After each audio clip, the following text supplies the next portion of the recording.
Tusome jambo jema. Some neno la Mungu.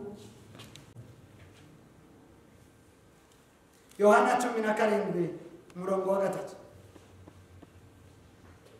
Yohana 17 na mstari wa 3.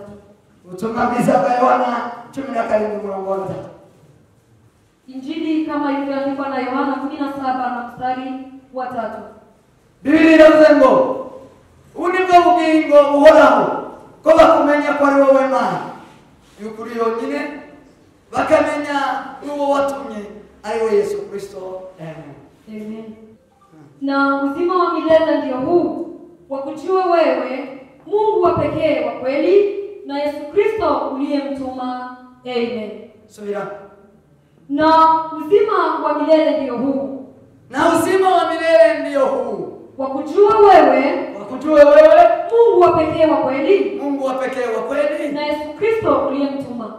Mungu wa pekee wa kweli. Mungu hivyo vintu kundubikurikira. Mungu wa kweli. Wa pekee wa kweli. Na Yesu Kristo aliyemtuma. Nakisha bajima. Kutumenu twanise mugisha tukumbusha Imana Yesu atuweze jambo. Jumapili iliyopita tumebarikiwa, Yesu ametupea neno. Nivuga ngo kutumbira Yesu wewe. Isemalo tumtazame Yesu pekee. Tumbira Yesu wewe. Tazama Yesu mwenyewe. Ubuzima bwa kwa maisha yako. Mibereho ya kwa maisha yako. Murugo kwa nyumbani mwako.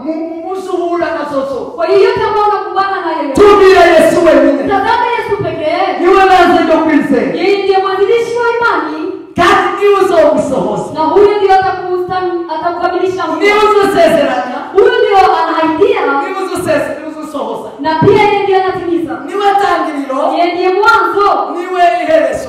Pia ndiye mwisho. Ni umeni ni alfa. Yeye ni alfa. Ni omega tena. Na pia yeye ni omega. Haudi niwe kusahoza. Hakuna yeyote ni yeye pekee. Niwe muburyo bw'umwuka. Yeye ni yeye kwa namna ya kiroho. Niwe muburyo bw'umubiri. Na ni yeye kwa namna ya kimwili. Niwe uri mwisi. Yeye kwa ulimwenguni. Niwe uri mwisi. Ni yeye kwa ulimwenguni. Uri mwisi. Ni yeye ukiwa ulimwenguni. Niwe hiyo uri mwisi. Niwe waravuye mwisi. Pia ni yeye ukiwa umetoka kwa ulimwengu. Niwe uri mu butunzi. Ni yeye eko kwa utajiri. Niwe uri mu bukene. Ni yeye pia kwa umaskini. Niwe wasa wagwaye. Ni yeye ukiwa umegonjeka. Niwe uri muzima. Ni yeye pia ukiwa mzima. Niwe wanzwe. Ni yeye ukikataliwa. Niwe ukunzwe. Ni yeye na ukipendwa. Niwe uri mpunzi. Ni yeye ukiwa ni mkimbizi. Niwe utari mpunzi. Ni yeye wewe ukiwa huko mkimbizi. Niwe uri muri Kenya. Niwe wewe ukiwa Kenya. Niwe uri mu Ulaya. Ni yeye ukiwa Ulaya. Haleluya. Haleluya. Bwana tunaza. Amen. Tumbire Yesu wewe. Tazama Yesu pekee. Tumbire Yesu wewe. Tazama Yesu pekee. Niwe naanza ndio kwise. Yeye ndiye mwanzilishi wa imani. Sema amen. Amen. Sema amen. Amen. Twavuganye gukura imitima ku sisi. Tumezungumza kutoa moyo kwa mambo ya ulimwengu. Twavuganye gukura imitima ku bantu. Tumezungumza kutoa moyo kwa wanadamu. Twavuganye gukura imitima ku butunzi. Tumezungumza kutoa moyo kwa utajiri. Kubera ko Yesu ari sose muri bose. Kwa sababu Yesu ni mambo yote ndani ya wote. Sema amen. Amen. Yesu ni sose muri bose. Yesu ni mambo yote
bafite.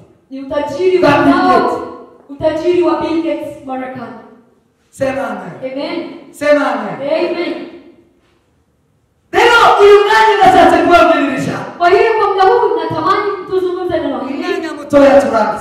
Kwa muda mchache halafu tukamilishe. Yani nota 3 kwa waliganishe niyo mpamvuga Mungu. Kwa ile dakika 30 ambao tumewaomba ndio tunazungumza ndani. Yesu yamuzeko. Yesu amesema ya kwamba ikigice tatu na karindwi cyose. Kwa sura hii ya 17 Yohana kuva ku murongo wa mbere kugeza kuri verse 26. Kutoka mstari wa kwanza hadi 26 ni sengesho rya Yesu. Ni ombi la Yesu Kristo. Yakasengera abigishwa be. Alikuwa akiombea wanafunzi wake. Ndetse masengera nabo abigishwa bazabiriza bagakizwa. Pia aliombea wale ambao mitume watahubiria na watapokea Yesu. Aina magambo Yesu yasenze ni sengesho rikomeye rya Yesu. Umukristo wese agomba kugenda. Hii ni ombi kuu la Yesu ambao Kristo yeyote anapaswa kutekeleza. Na ukiingia ndani ya ombi hili uraruhuku umutima. Utapumzika moyo. Uraruhuku mwili. Utapumzika pia mwili. Sema amen. Amen. Sema amen. Amen. Sema amen. Amen. Uraruhuku umutima. Utapumzika moyo. Uraruhuku mwili. Pia mwili Yesu aravuga tangazo. Yesu akatangaza aya nguni ngobugingo ko bakumenya ko ari wowe Imana. Akasema na uzima ni huu wa milele wakujue kama wewe Mungu. Kwa wewe Imana yonyine. Ya kuwa wewe Mungu wa pekee. Ni wewe Imana y'ukuri. Ni wewe Mungu wa kweli. Hari Imana z'ibinyoma mw'isi. Ulimwengu kuna Mungu wa uongo. Hari magambo y'ibinyoma muri isi. Kuna maneno ya uongo ulimwengu. Hari inama z'ibinyoma muri iki gihe. Kuna mashauri ya uongo ulimwengu. Twakunze kuzivugaho kare. Tumeyazungumzia hapo. Kubabwira ngo mwifungishe n'inama z'ibinyoma. Kuambia maneno ya family planning ni maneno ya uongo. Tawe ni ijambo ry'Imana. Hakuna mahali kupatikana kwa neno la Mungu. Hari muri waririmbyi. Kuna waimbaji, kuna mwimbaji anaimba kwa waimbaji. Yavuze nivyategeka vyose. Nivyo. Birakwiriye. Alisema yeyote ambaye anayaamuru ni kweli. Amategeko y'Imana yose arakwiriye. Sheria za Mungu zote ni kweli. Ivyategeka vyose birakwiriye. Yeyote ambaye anaamuru ni kweli. Bili wakatomo point final. Hiyo ina nukta ya mwisho. Nome izindi namuzuzi kura. Je, na sheria zingine unazitoa? Hayavuze ngo si umuntu wo kugibina. Wameimba wakasema Mungu si mtu ambao umshauri. Imana siyo wongiri na muikosora. Mungu hauwezi mkosoa. Umubwire ngo watekereje n'abahanga. Mwambie ati mahali fulani umefikiria vibaya. Kumeza abana b'indahekana na kure kwa shaka. Kunipea watoto wa kufuatana haraka kama wakina shaka. Shaka kuge ngo watekereje nabi w'abana bakumbeso bana gutatu kurikiranye gutya kumwaka. Shaka aseme Mungu umefikiria vibaya kunipea watoto wakifuatana kwa haraka. Shaka mukakosora Imana karayigirira. Ati shaka alafu anamkosoa Mungu anamshauria. Shaka. Olivia Shaka. Wakayoro. Shaka anayeishi Kayole. Utuye mu nzitari yiwe. Ambaye anaishi Kokode. Namara avuge ngo agiye gukosoa Imana ngo kurakora makosa. Alafu aseme ya kwamba anamkosoa Mungu ati yeye amefanya makosa. Ufita makosa wana. Mungu wewe una makosa. Reka nkwereke aho ngurushiriza ubwenge. Acha nikuoneshe jinsi mimi ni mwenye hekima kukuliko. Akamayirwa ari yakubita. Alafu anakimbilia usi, agafata ibiheko. Anachukua irizi, bakamweza ibiheko biratandukanye. Mairizi tofauti. Igiheko cya mbere gikomeye ni sindano. Irizi kubwa ni ya shindano. Turakubika mu sindano mu. Tutakuweka shindano mkononi. Imyaka itatu. Ya miaka 5. Imyaka 5. Turakubikamo. Tutaweka ndani mwako igiheko cy'imyaka 5. irizi ya miaka 5. Kizica abana bawe imyaka 5. Itaua uzao wako kwa muda wa miaka 5. Mu myaka 5. Kwa muda wa miaka 5 tuzoza. utazaa. Sawa. Ndakukomesheje wana. Ugataha uvuga ngo ndakukomesheje. Alafu narejea nyumbani mwako ukisema nimekukomesha. Wigize. ndagukomesheje hano mu kuboko muri abambere muri mibihu mu kuboko hazabimva amaboko y'abagore amwe hano harimo imva y'abana iwe yanze ko bazoza bashaka kuri rangata na leta abantu bose iwe aravuga ngo iwe rangata yiwe ni mu kuboko se muzamushyira mu maboko yose ni ukuwe kuboko uko ariko kose ukuboko wewe imva ugashyira imva y'abana bawe mu kuboko ndagukosoye mbagubi Imana yaravuze ngo sikiliza nikwambie Mungu amesema unataka kuihorera unayatenda nikikuacha unataka kujitana kuihorera unaenda hospitalini na unashirama na shinde na kuihorera naenda shindano ukamwini ni kuihorera unakunywa vidonge nikikuacha ukifunga Yesu ya watu kuihorera alafu unajitenda kwa unaenda kuhubiri na watu kuihorera unaenda kuhubiria wengine nikikuacha haiko mzuri shiri mbele yawe lakini nitaiweka mbele zako watu usema kimwe hata kukosa moja zani muhanira sosa kwisizi mbele yawe na nitakulipiza kisasi dada hivi kulikose kw'Imana mpagaze imbere Ninawe y'Uwiteka Imana icyo wakoze cyose Imana izakizana imbere yawe amasubire ko mudahwanye ninakuapia mbele za Mungu ya kwamba yeyote lolote nililotenda Mungu atalileta mbele zako alafu hapo ndio utajua kama mlinganishwe muzabitona kuri imbere yawe nitayaweka mbele zako zashira imbere yawe nitayaweka mbele zako mama sekwereke ko tudahwanye alafu nikuoneshe ya kwamba mimi silinganishwi ninde uhwanye n'Imana je ni nani ambaye analinganishwa na Mungu ninde wokosora Imana ni nani ambaye atakosoa Mungu ninde wokosora Imana ni nani ambaye atakosoa Mungu ninde uri kubahenda nani anawadanganya ninde uri kubahenda ni nani ambaye anawadanganya nuwe muganga ubahenda daktari gani ambaye anawadanganya nuwe wagushizeho ni nani nuwe wagushizeho ni mgani tumira Yesu wenyine tazama Yesu pekee abamuri n'ubugingo bwo bakumenya Imana akasema na uzima huu wa milele ni wa kujua kumenya Imana nibwo bugingo kumjua Mungu ndio kumenya ibyanditswe nibwo bugingo kujua maneno maandiko kumenya ko Imana idahwanye nibwo buzima kujua kwamba ulinganishwa na Mungu ndio uzima kuzaa nibwo buzima kuzaa ndio uzima kuko ariko Imana izaba yabishatse sababu hivyo ndivyo Mungu atakuwa ameyataka sema amen amen sema amen amen sema amen amen sema amen amen anga ubugingo akasema na uzima huu ni Yesu Kristo ni Yesu Kristo Yesu Kristo ni ubugingo Yesu Kristo ndio uzima ubugingo bwako kubiri na uzima kuna namna mbili ndangiza nzagukomereza nikikamilisha sababu nitaendelea ubugingo ikintu cyose kigira ubugingo kibisi jambo lolote mbichi ina uhai ndani mwake ibiti bigira ubugingo miti ina uhai inyamaswa zigira ubugingo mnyama ina uhai abantu bagira ubugingo pia watu wana uhai inyoni zose zigira ubugingo ndege zote zina uhai ibikururuka bigira ubugingo inayotambaa ina uhai ubugingo ni ubwa bose uhai uzima ni ya watu wote hata ubundi bugingo na kuna uhai mwingine ariko ubugingo bw'iteka na huo ni unaitwa uhai wa milele ubwo bugingo bw'iteka na huo uhai wa milele arabufite n'abantu gusa wale ambao wana uhai huo ni wanadamu pekee kandi nabo babugira cyane na watu hao wana uzima wa milele twagize kubwa Kristo Yesu tumepata uhai huo uzima huo twagize ubugingo kubwa Kristo Yesu tumepata uzima kupitia Yesu Kristo ubugingo na uzima ni opposite cyangwa se ni kinyuranyo cy'urupfu uzima ni opposite ya kifo ibindi byose mengineyo yote zawe gushira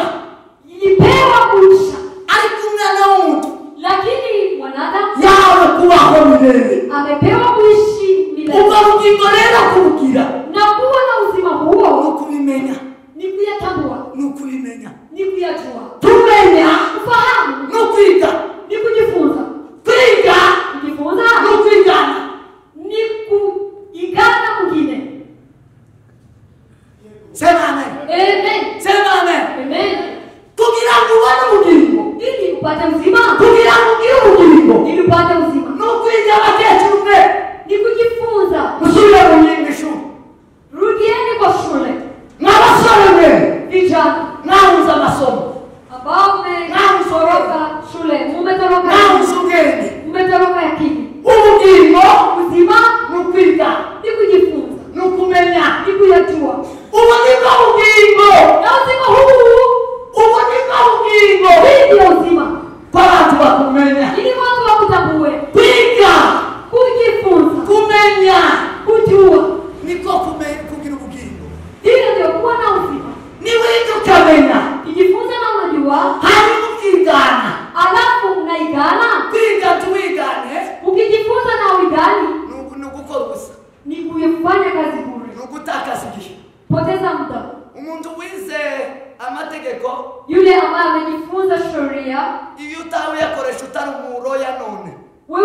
hauyatumikishwi kama si mroya, tacha kumali haina kazi kwako. urasa notari. Wewe sambamba na yule ambaye hakujifunza. Agaciro ko kwiga Thamani ya kujifunza ni kuigana. Agaciro ko kumenya Thamani ya kujua ni kukopi. Sema amen. Amen. Sema amen. Amen. Nukwigana. Ni kuigana. Chavitu Paulo yambie Abakorinto yale yakitemuzalikose.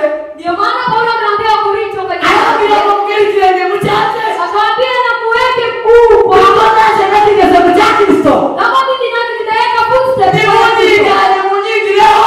Munige na mjifunze kwangu. Kukonaje nige kwa Kristo. Kama vile nani ninajifunza kupitia Kristo ndio munigireo. Kristo amesema jifunzeni kupitia mimi. Misema nishatigwa. Ni mimi somo. Ni munigireo. Jifunze Ni kwangu. munigani. Mujige kwangu. Ni mundeleleho. Muwatazame kwangu. Bwana sifiwe. Amen. Bwana sifiwe. Amen. Ni burongo bugingo. Hapo mtapata uzima. Ni maya saka kutoka sambani. Kama Yesu anasema na usisharatike Kugira burongo bugingo. ili upate uzima, Usoreke kusamba usokoze bugingo. wacha uzinzi, hapo utapata uzima. Biblia yana tukile. Biblia inasema usiibe, Eka kwira. usiibe kama uibi Kugira burongo bugingo. ili upate uzima. Yana tugashe. Biblia inasema usidanganye. Eka kulesa. Usidanganye Kugira burongo bugingo. ili upate uzima. Kugira bugingo. Kuwa na uzima. Niso bituzani ukiranuka. Hili ndio inatuleta kutakatifu. Iyo ukiranutse. Ukiwa mwenye haki, Ubuze uhamanya neza kufite ubugingo. hapo unakuwa kama Kandi ukiranuka. na kuwa mwenye haki Nukukora neza. ni kutenda vema. Muve hasi. Simameni. Natisha mtima. Pokea neno la Mungu. Pokea uzima. Ubugingo nuko tukumenya wewe ma. Uzima ni kujua wewe Mungu. Nuko tukumenya wewe ma. Kujua wewe Mungu wa kweli.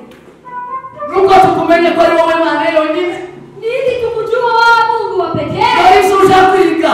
Hiyo ndio utaenda kujifunza. Yesu ushapika. Hebu chukua maneno ambayo utajifunza. Uriga kumenya Imana kwa hiyo alima nimegusa. Utajifunza kumjua Mungu kwamba ni Mungu wa pekee. Halima nimegusa rugendo. Kuna Mungu mmoja wa pekee. Isi ya murigo somo ryike. Ingia kwa somo hili la kujifunza. Nikuzora ku bugingo bw'iteka. Hapo ndio utapata uzima wa milele. Hili somo la kabiri. Na somo lingine la pili. Umenye nuwo yatumye. Na mjua yule ambaye amemtuma. Aliwe Yesu Kristo.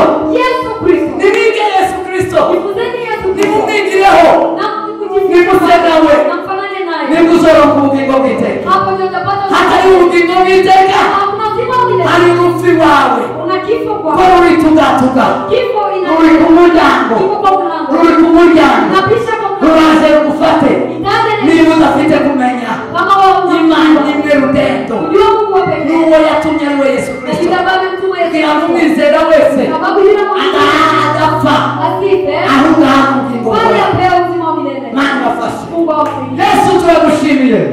Data turaguhimbaza. Zina ryawe ryawe icyubahiro kuguri buri mugoroba. Dushimiye ijambo ryawe ry'ukuri. Hesha bose kukumenya Mana. Hesha bose kugusobanukirwa. Hesha bose Mana kwiga. Kandi ntibige gusa. Batere intambwe yo kwigana. Binjire mu bugingo bw'iteka. Batere intambwe. Bave mu zaha. Bave mu bizabisyaha. Mwami data abanyimana z'ukuri. Bave mu binyoma. Bave mu nama z'abisi. Bave mu nama z'abapaga. Bashake inama nyakuri. Bashake ijambo ry'ukuri ry'ubugingo. Izo wategetse zose ni ukuri. Mwami data nyiribihe ni nziza. Kandi iyo tumaze kumenya ukuri, Bibiliya ivuga ukuri kuzatubatura. Hesha bose kumenya ukuri, maze batuke mu binyoma, batuke mu mbaraga zose zo mu izima. Ndagushimiye kubw'uyu mugoroba, wamugisha ubagirire neza, aho bagiye gutaha.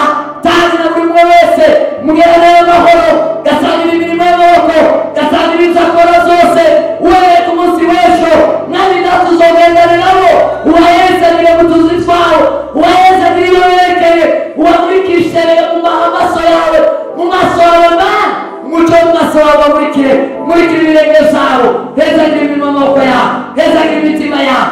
zako letazo ni kwa ajili ya utukufu wako. Baba, pokea yote kwa ajili wewe ni mkuu, wewe ni baba yetu, wewe ni mwokozi, wewe ni mfalme.